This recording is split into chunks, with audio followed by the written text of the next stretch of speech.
A estas horas, senadores por un lado y diputados por el otro aprobaron la ley de ingresos, eje de la reforma hacendaria.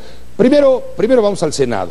Luego de varias horas de negociaciones bastante ríspidas, el Senado de la República aprobó finalmente la miscelánea fiscal para el año que viene, pero con algunas modificaciones. Los gasolinazos se mantendrán, además habrá un endeudamiento equivalente al Fondo Bancario de Protección al Ahorro, al FOBAPROA, el famoso FOBAPROA de allá del 1990. Esto es lo que acusan los panistas. Con uno, Adrián Capula informa. Quienes estén porque no se autorice, favor de levantar la mano. A pesar de las tormentas, se cumplió la ruta y terminó la danza de los números en el Senado de la República. Va a ser una ley de ingresos muy buena y luego un presupuesto que va a tener distribución fundamentalmente federalista.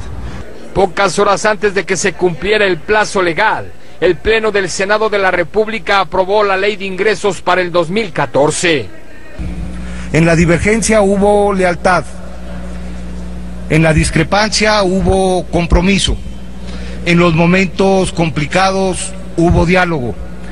Establece un monto total histórico de poco más de 4.467.000 millones de pesos.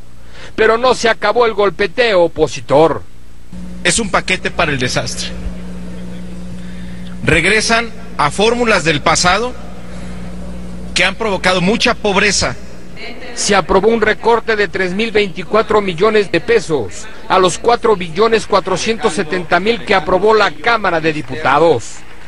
Nos demuestra en primer lugar que la capacidad financiera del Estado mexicano para atender las necesidades más apremiantes de la población es limitada.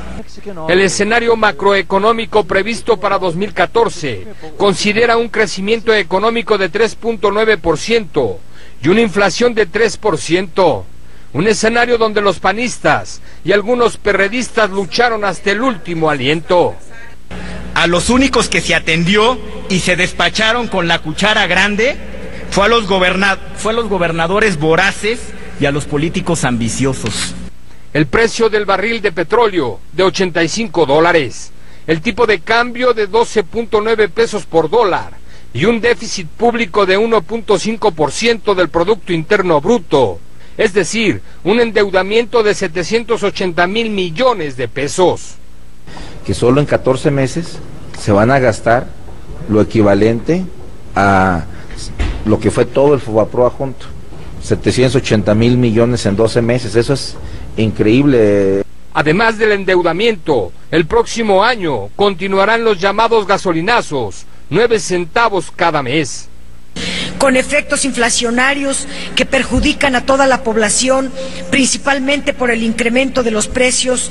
Con todo, a pesar de la amenaza de recesión, los priistas aceptaron el desafío. Aseguraron que asumirán los costos políticos. Con uno, Adrián Capula. Al senador Alejandro. No, estuvo duro en el Senado. Así se lo hemos venido informando y comentando en días pasados. Bueno, de ahí del Senado, la miscelánea fiscal, ya aprobada desde luego, regresó porque le hicieron modificaciones a la Cámara de Diputados.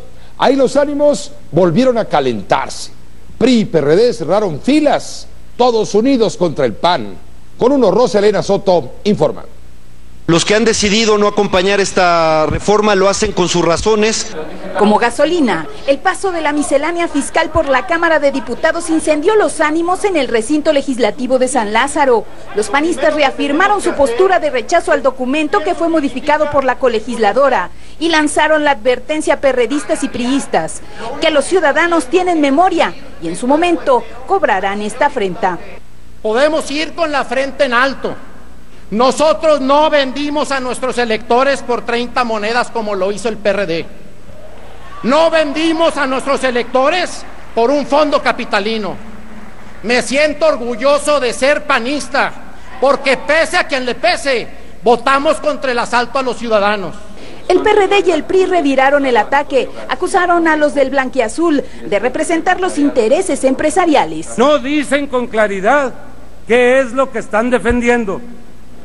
A los del PAN hay que quitarles la máscara, hay que exigirles hablar con la verdad, Díganle a la gente que están defendiendo al sindicato de los patrones.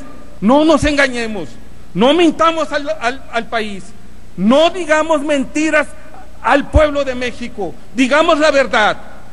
¿A quién están defendiendo? ¿A quiénes están defendiendo? ¿Sí? ¿Están defendiendo a esas empresas poderosas o están defendiendo a 60 millones de pobres que tiene este país? La división en el PRD salió a relucir. Yo me deslindo de esa posición, no comparto la orientación del chuchismo, talamantismo. Pero la virulencia contagió por más tiempo los ánimos. La acusación contra el sector empresarial fue rechazada por el panista José Ángel González, quien dijo ser socio de la Coparmex y estar ofendido por los señalamientos en su contra. Espero que puedan algún día ustedes, diputados, crear un solo empleo y dejar de mamar de la chiche gubernamental. Finalmente, con 299 votos del PRI, la mayoría de la bancada perredista, el Verde Ecologista y Nueva Alianza, se aprobaron en lo general y en lo particular las modificaciones realizadas por el Senado a los artículos reformados en la ley del IVA, del ISR, del IEPS y de la Ley Federal de Derechos. La minuta se turnó al Ejecutivo para su publicación. Con uno, Rosa Elena Soto. Digo, para ponernos a la altura del vocabulario de nuestros señores representantes populares, así fue el desmadre, tal como se lo hemos descrito. Se fueron rapidito, en 30 minutos sacaron la aprobación los señores diputados, le hicieron algunos ajustes a 11 de los puntos discutidos por ellos mismos, por el Senado y de regreso, y ya se fue para que la publique el presidente de la República y entre en vigor a partir del 1 de enero del año entrante, tal y como lo marca la ley, porque los plazos están muy claros. Tras la aprobación de un impuesto del 8% a la comida chatarra, a los chetos, las papitas, todo eso, el presidente Peña Nieto pidió a los empresarios de la industria de los alimentos chatarra tener una actitud positiva ante las nuevas disposiciones fiscales. Bien sabe el presidente que están bien enojados. El objetivo, dijo Peña Nieto, es desanimar el consumo de estos productos para evitar enfermedades. Y los empresarios dicen, sí, cómo no. Peña Nieto presentó la Estrategia Nacional para la Prevención y Control del Sobrepeso, la Obesidad y la Diabetes. Confío plenamente en que este sector asumirá, como lo ha venido haciendo, una actitud positiva para mejorar el bienestar de los mexicanos. Hay que dejar muy en claro que estas medidas no van en contra de empresa o de industria alguna. Son a favor de lo más preciado que tenemos, la salud de nuestros niños y jóvenes. Sobre el tema de la reforma fiscal, precisamente, platicamos esta tarde con el secretario de Hacienda, Luis Videgaray. La reforma también va a afectar a la burocracia, la cual tendrá que apretarse el cinturón, dijo el funcionario.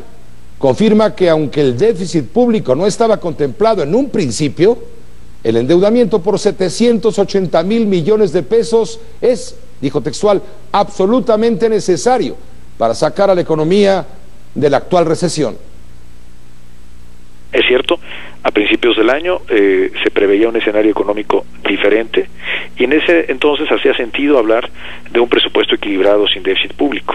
Eso era lo responsable en ese momento, pero ante el cambio de circunstancias, ante la desaceleración de la economía, lo que sería francamente irresponsable, insisto, es quedarnos con esa meta a costa del crecimiento económico, a costa de la creación de empleos. Hasta aquí queda claro que senadores primero y diputados después de un gran desmadre acabaron aprobando la ley de ingresos. Eso ya queda planchado. Interviene el presidente, lo acaba usted de escuchar, y les dice a los empresarios, señores, entiendan, necesitamos tomar medidas severas. No se trata de ponerles el alto y frenar, por supuesto, el crecimiento económico. Y lo que dice el secretario de Hacienda del déficit, es más, temas suficientes para Carlos Elizondo Mayer Serra, analista con Uno. Carlos, ¿cómo te va? Buenas noches. Pepe, buenas noches. Pues sí, se consumó el atraco, diría yo, porque nos van a quitar a los mexicanos. ¿A ese nivel? Pues nos van a quitar un punto adicional del PIB y aún no nos queda claro en dónde se va a gastar. Pero antes de ir a eso, Pepe, el secretario insiste que el déficit es bueno para el crecimiento. Creo que sí en el corto plazo, ya veremos después si lo logran contener, pero regreso a eso en un minuto. Pero lo cierto es que quitarle dinero a las empresas y quitarle dinero a los mexicanos tampoco es bueno para el crecimiento. ¿Qué van a hacer las empresas que hoy van a tener que, por ejemplo, hay un gran dilema, pagarle menos a sus trabajadores porque ya no pueden deducir una parte de las prestaciones sociales que estos tenían? Van a pagarles menos, van a tener menos utilidades, van a despedir gente. Toda reforma fiscal, en la medida en que le quita dinero a los mexicanos para dársela al gobierno, le quita dinero a la economía y le provoca parálisis y provoca algún tipo de decrecimiento. ¿Qué tanto se compensa esto por el gasto, Pepe? Depende. Uno, si lo gastan a tiempo, ya vimos cómo gastaron este año, y dos, si lo gastan bien, porque si ese gasto que iba a ser un empresario en ampliar su planta, que hoy no lo hace porque la presión fiscal es mayor, se va a un nuevo conjunto de programas sociales de transferencia de gasto, pues esto le dan dinero a los más pobres, que puede ser justo, pero no amplían la capacidad productiva del país y entonces a la larga vamos a crecer menos. ¿Cuánto del gasto nuevo, Pepe, se va a ir a infraestructura? No lo tenemos claro todavía. Ha dicho el secretario de Hacienda, lo acabas de escuchar, en parte, ha dicho, vamos a invertir, vamos a gastar en programas de crecimiento, en programas sociales, y la pregunta es, bueno, ¿y van a seguir gastando en educación sabiendo que es un dinero malgastado, como dice Mexicanos Primero? Es que es el punto, en papel, gastar en educación... No todo, pero una tercera parte. En papel está muy bien gastar en educación, si es que eso le llega a los niños con mejores maestros, aulas, lo que sea. Pero si solo se va en salarios adicionales para los maestros de la CENTE, algunos de los cuales ni a clases van, pues obviamente eso no te genera más crecimiento. No hay una clara definición de hacia dónde se van a ir estos recursos adicionales. Digo, decirte algo más. En la educación puse el ejemplo, Carlos, por una razón. En educación el gobierno gasta 600,000 millones de pesos al año, números redondos. El déficit es de 780,000. Bueno, de los 600,000 que gasta en educación, la tercera parte, más o menos 200,000, es lo que no se sabe cómo se gasta. Ahí está. Pues se gasta mal. Pero vamos a ponerlo de otra forma. Pero fíjate, curiosamente, es justo lo que pretende recaudar el gobierno con esta reforma. A eso iba. La reforma va a recaudar eso. ¿No hubiera sido mejor, Pepe, que ahorraran en esos desperdicios y no que nos quitaran a los mexicanos que estamos generando recursos o estamos consumiendo más dinero de la bolsa? Ahora déjame ir al tema del déficit, Pepe. Por supuesto, primero... Déficit es deuda. Déficit significa que gastar más de lo que tienes. Exactamente. Y hay dos formas de pagarlo. Uno es con deuda, lo otro es emitiendo dinero, que es lo más bonito. Afortunadamente, por la autonomía del Banco Central, esto ya no es posible. Significa que nos quede el expediente de la deuda. Ahora, conviene aclarar una cosa. Cuando el secretario dice que el déficit va a ser el año entrante 1.5% del PIB, no son los 700,000 millones de pesos que tú dijiste, porque ese es el destampliado que incluye Pemex, la inversión de Pemex, Fobaproa, algunos otros gastos no financiados, es decir, que requieren financiamiento por parte del gobierno, pero déjame centrarme en el hecho de que incluye Pemex, porque hay una trampa contable muy interesante. Yo, dueño de Pemex, gobierno federal, le quito mucho dinero a Pemex y digo, esto es ingreso mío. Entonces Pemex, como no tiene ingreso, tiene que endeudarse para salir a hacer sus cosas. Si Pemex no le hubiera yo quitado tanto, pues tendría que endeudarse menos, pero yo tendría menos dinero, yo me tendría que endeudar. Entonces por eso conviene subir a la definición de déficit lo que Pemex endeuda, porque el nivel de endeudamiento de Pemex tiene que ver con el nivel de recursos que los mexicanos le quitamos a Pemex para poder financiar el gasto público. Bueno, y a todo esto súmale que a los mexicanos no nos gusta pagar impuestos, y no porque los impuestos sean impuestos, como dice el secretario de Hacienda.